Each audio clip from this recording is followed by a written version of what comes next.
So the next speaker actually is also someone that I've worked with, had the pleasure of working with for many years, including within the ICH steering committee. And that is Dr. Lambert Rago of the World Health Organization, and he is located in Geneva. He's the coordinator for the quality and safety of medicines within the WHO.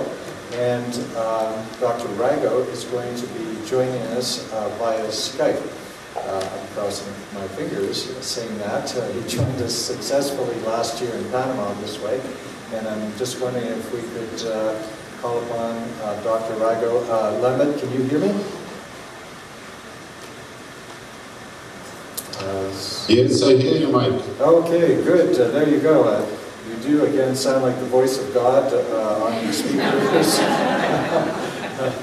Glad that you're there, Lambert. And I guess we're ready for your presentation. So if you want to perhaps just introduce yourself and then begin. So please apologize in advance if some things don't work really out in an excellent manner. Now I'm trying to switch to my slides of my presentation. We want to say so from the global perspective, and I think a lot of the talk has been already covered, of course, from Mike and other speakers, but let me just give a bit background to the changing environment for regulators, some questions to ask, what WHO is doing, and then show some conclusions. Now, we have to also look to the changing environment, and there have been a major shiftings in the regulatory paradigm during the history. From the elementary quality requirements to safety and efficacy, from quality control to finished product control of quality of manufacturing, so moving from product to the also looking how the production actually is done. From quality control of finished product and inspection of manufacturing sites in general to more understanding of the general processes and product-specific processes particularly involved in the manufacture. And also from rigid limits to agreed upon beforehand set of limits which can be used by manufacturers in a more flexible manner. And also refocusing from pre-marketing assessment on effective risk management during the whole life cycle of a medicinal product.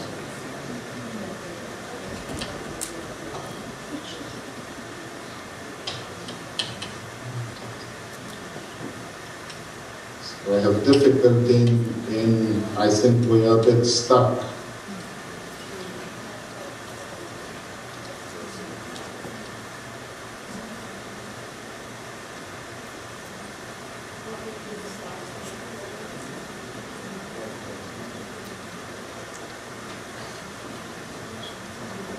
It's a bit technical problem, let's try to do it again.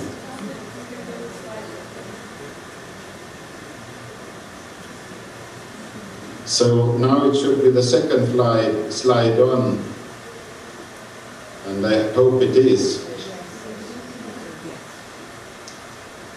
Also, there is increased role of science, new molecules, new advanced therapies and combination therapies, also combinations of device and medicine, and also there is a lot moving from national to international.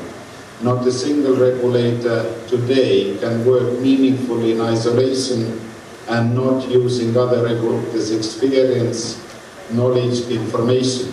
Increasing need to decide what regulatory functions, priorities nationally can be and what expertise capacities to build. There is also increasing need for harmonization, collaboration and cooperation. And also we can talk about regulatory capacities. Is APEC changing the existing Personally, I have the feeling that in some settings, in some parts of the world, it's rather increasing than decreasing. Now also medicines regulation lives in a rapidly changing environment. There is economic landscape, there are new emerging economies on economical rise and budget deficits in old economies. There are emerging economies and also probably we could say emerging regulators. Research-based industries are changing, there are mergers, research and development staff in-house is decreasing, there's a lot more outsourcing to third parties. There is also full reorientation of the research and development cycle and also parallel increasing research and development costs. Clinical research is clearly globalizing. Also there are indications that preclinical research and development likely is following the trend. And also last but not least, generic industries are globalizing nowadays as well. There are already several industries with global outreach emerging, and probably the more global generic industries are coming to the playground. Also pharmaceutical manufacture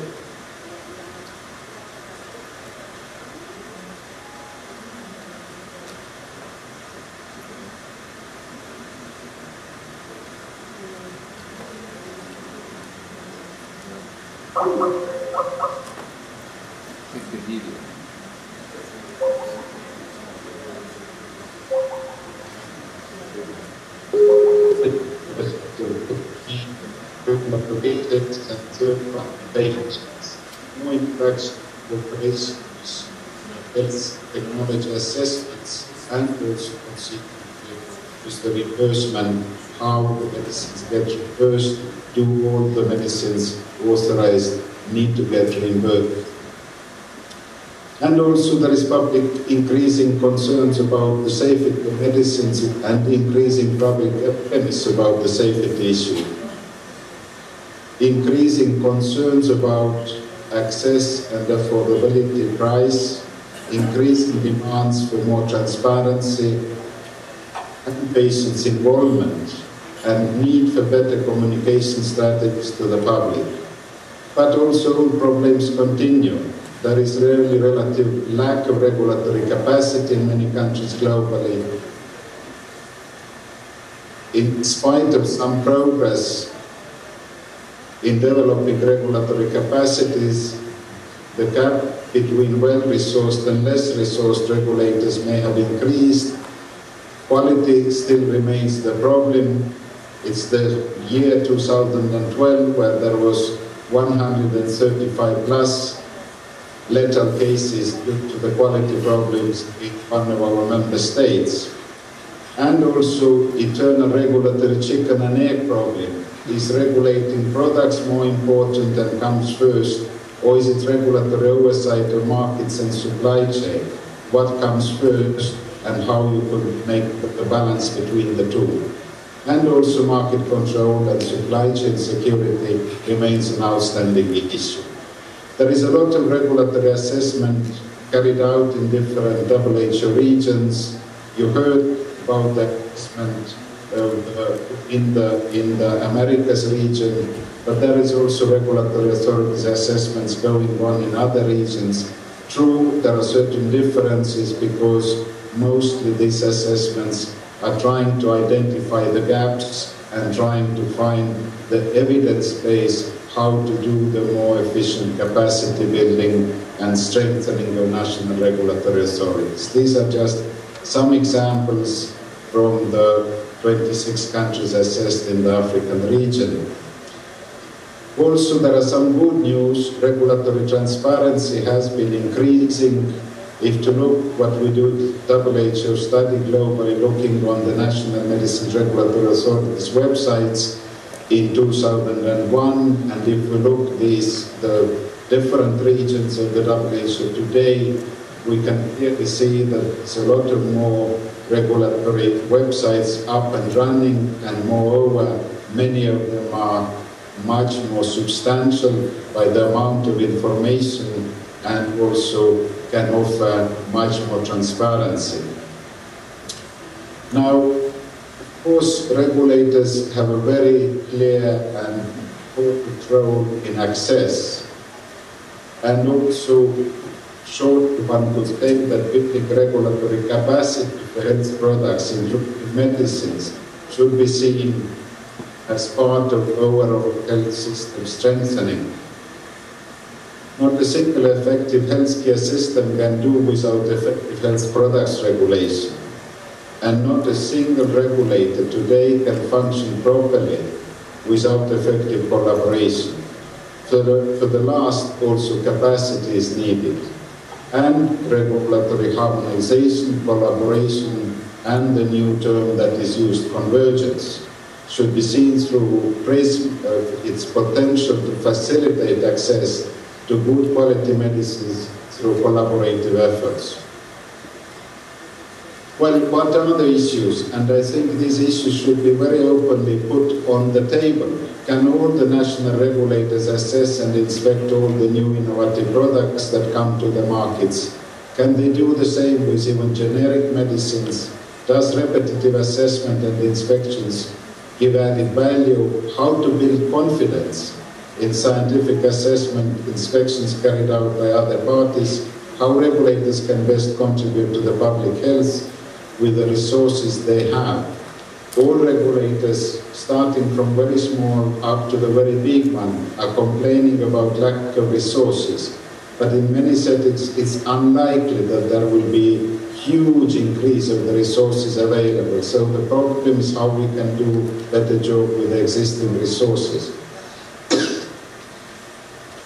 Now, can all also national regulators fully inspect everything which comes to the market? In theory, of course, they can, but who can pay the bill? Thus, in practice, the answer is no. So this means that reality is that regulatory bodies are ranging from one single person up to thousands plus. And we have to keep also in mind that most of the WHO member states are actually small or very small countries. Now, how we can build confidence in the scientific assessments carried by other parties, and there are, of course, several ways of doing it. There are several good initiatives ongoing, but there is one principle. Usually one-way traffic is not very successful. There has to be some sort of a compromise and at least attempts to have two-way traffic, which can build much better to the success of confidence building and trusting each other. The overall objective we should not let out of our scope of attention. That should be to improve and promote public health. And harmonization can create common language, can facilitate cooperation and access to medicines. In case of harmonization of regulations or convergence, the main objective should be measurable public health gains. There may be other gains, but this should be in the center of our attention. Now, coming to what is WHO doing, I can only scratch very lightly the surface. WHO has normative functions, setting norms and standards, but it's also assisting countries by providing nomenclatures, regulating the guidelines, norms and standards, including reference standards. It's also doing practically in all regions assessment of regulatory systems. It's facilitating information exchange and cooperation through various networks on global, regional and sub-regional level. It's promoting and facilitating harmonization, helping implementation of norms and standards through capacity building and training, and also, last but not least, pre-qualifying essential medicines, which is only priority, small number through essential medicines, vaccines, and selected essential diagnostics. Now, the last should not be dealt without looking the total of the picture, because pre-qualification programs have had and will have, as far as they do exist, a lot to do in capacity building, and they are very much linked to the capacity building activities. Lambert, now, this picture WHO with 6 regional offices, and in every region there are some activities ongoing, which some of the speakers were already talking about, touching some of the regions which deal with harmonization, trying to build networks, trying to have more collaboration and cooperation to facilitate the work of national regulators.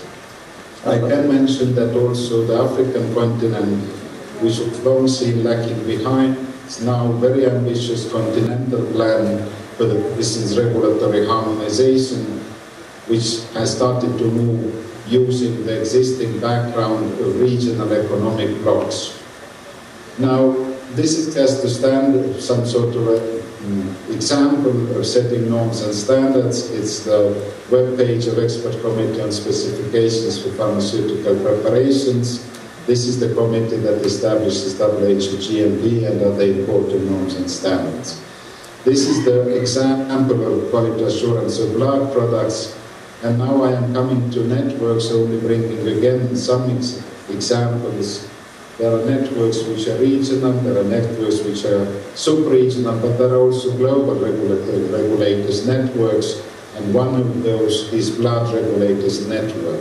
This is the area that is lagging a lot behind in many countries due to the complexity and due to many other objective reasons. This is one of the weaknesses of the products, or what I call neglected products areas for drug regulators in many parts of the world and countries, and probably more needs to be done.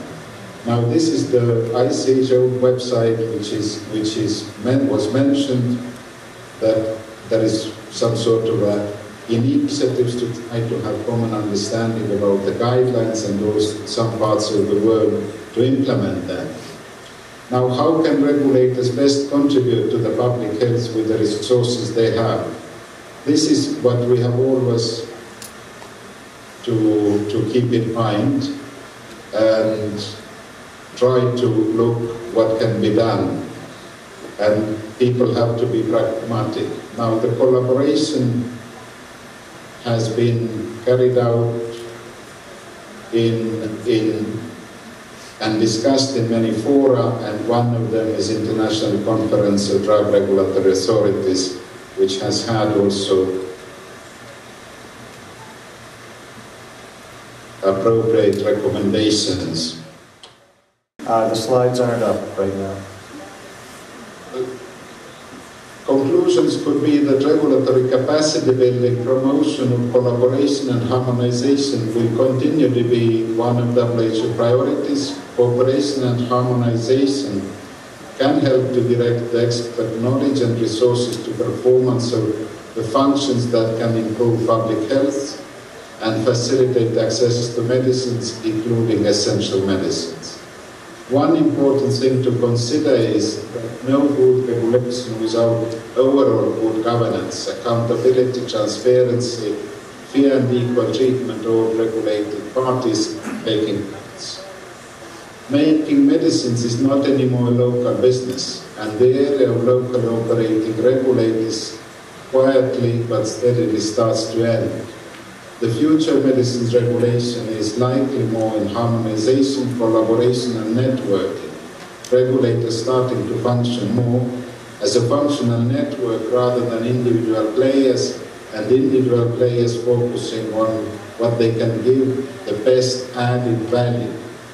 And also, if we talk about capacity building, that's not a panacea without clear strategy and vision, and needs much better prioritization, coordination and collaboration using added value principles.